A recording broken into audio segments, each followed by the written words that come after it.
नसबंदी को परिवार नियोजन के दूसरे विकल्पों से कहीं ज्यादा प्रभावी और सुरक्षित माना जाता है। लेकिन आपातकाल के दौरान जामा मस्जिद के आसपास चलने वाले नसबंदी कैंपों का प्रभाव ये था कि स्थानीय लोग खुद को असुरक्षित महसूस करने लगे थे। बताते हैं कि इन कैंपों को चलाने की जिम्मेदारी जिस महिला को सौंपी गई थी उसे देखते ही डर के मारे लोगों के हलक सूख जाते थे। उस समय के सत्ता प्रतिष्ठान से गहरी नज़दीकी रखने वाली इस महिला का नाम था रुखसाना सुल्ताना।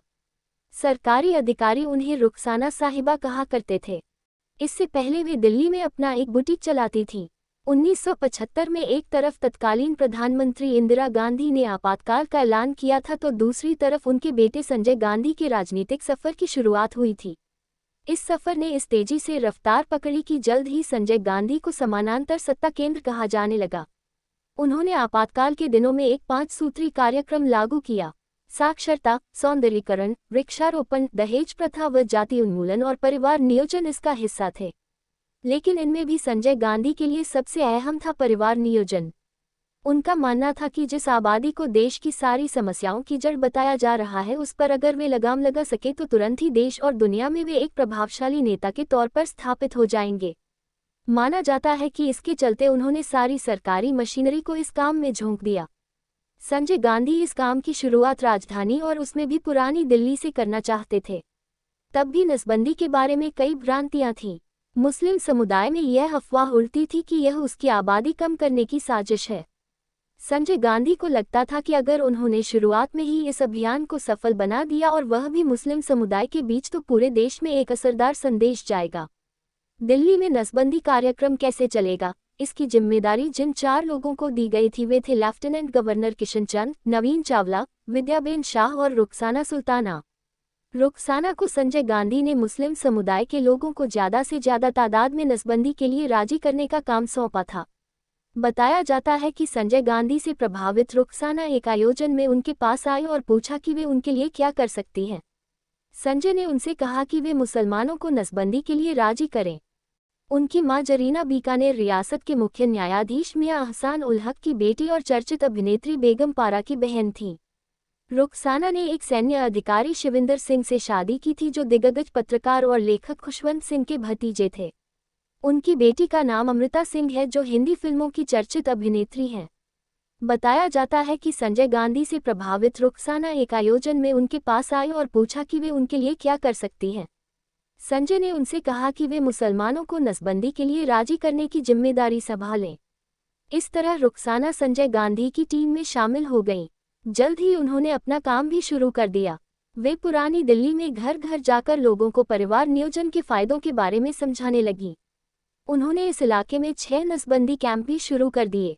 लेकिन जल्द ही पुरानी दिल्ली में नसबंदी के बारे में जागरूकता से कहीं ज़्यादा उसका आतंक फैल गया।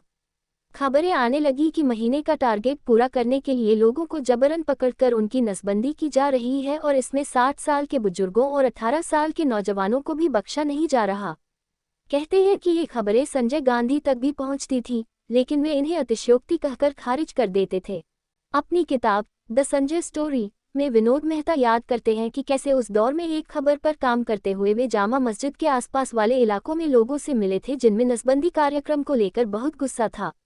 आलम यह था कि रुखसाना की कार देखकर लोगों की रूह सूख जाती थी। बाद में रुखसाना के साथ हुई मुलाकात का जिक्र करते हुए मेहता लिखते हैं कि उन्होंने इन बातों को खारिज करते हुए कहा कि नसबंदी का काम बहुत मानवीय और स्वैच्छिक तरीके से हो रहा है। रुखसाना का मानना था कि राय का पहाड़ बनाया जा रहा है और यह इलाके के पुराने कांग्रेसियों की साजिश है जिनसे ये हजम नहीं हो रहा कि कोई दूसरा उनके इलाके में आकर वास्तव में कुछ कर रहा है। इसी मुलाकात में रुखसाना ने मेहता से कहा कि वे उन्हीं लोगों से मिलने जा रही हैं जिन पर कैंपों को चलाने की जिम्मेदारी है। मेहता के मुताबिक जब वे रुखसाना की कार में बैठकर पुरानी दिल्ली के एक मकान में पहुंचे तो उन लोगों की शक्लें देखकर चौंक गए। अपनी किताब में मेहता लिखते हैं कि जब उन्होंने पूछा कि ये लोग कौन हैं तो रुखसाना का जवाब था, ये राजस्थानी नायक हैं। आप इसे देख रहे हैं, ये इनका मुखिया है। आपको पता है इसने 8 मर्डर किए हैं और एक भी लाश नहीं मिली। इन्हीं रुखसाना ने संजय गांधी के लिए एक मास्टर स्ट्रोक भी खेला। जब नसबंदी के चलते मुजफ्फरनगर, मेरठ, गोरखपुर और सुल्तानपुर जैसे कई शहरों में दंगे होने लगे तो उन्होंने उसी दौरान 2 इमामों को नसबंदी कराने के लिए तैयार कर लिया। जब मुसलमान नसबंदी को इस्लाम के खिलाफ बताते हुए इसका विरोध कर रहे हों तो मुस्लिम धर्मगुरुओं का नसबंदी करवाना अपने आप में बहुत बड़ी बात थी। रुखसाना ने यह ऐलान करके इस कामयाबी को और भी वजन दे दिया कि शरीफ अहमद और नूर मोहम्मद नाम के ये दो इमाम उसी मुजफ्फरनगर के हैं जहां नसबंदी के मुद्दे पर बड़ा दंगा हुआ है। उस समय ये भी खबरें आईं कि बाकी लोगों की तरह इमाम भी पहले नसबंदी के खिलाफ थे, लेकिन अपनी वाकपटुता और कुरान की कुछ आयतों का उदाहरण देते हुए रुखसाना ने उन्हें मनाने में कामयाबी हासिल कर ली।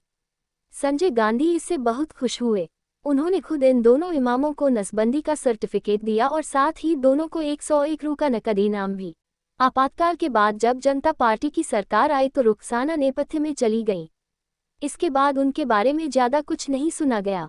दोबारा उनका नाम 1983 में तब चर्चा में आया जब उनकी बेटी अमृता सिंह की पहली फिल्म बेताब रिलीज हुई थी। इसके बाद से उनके बारे में फिर कुछ और सुनने में नहीं आया।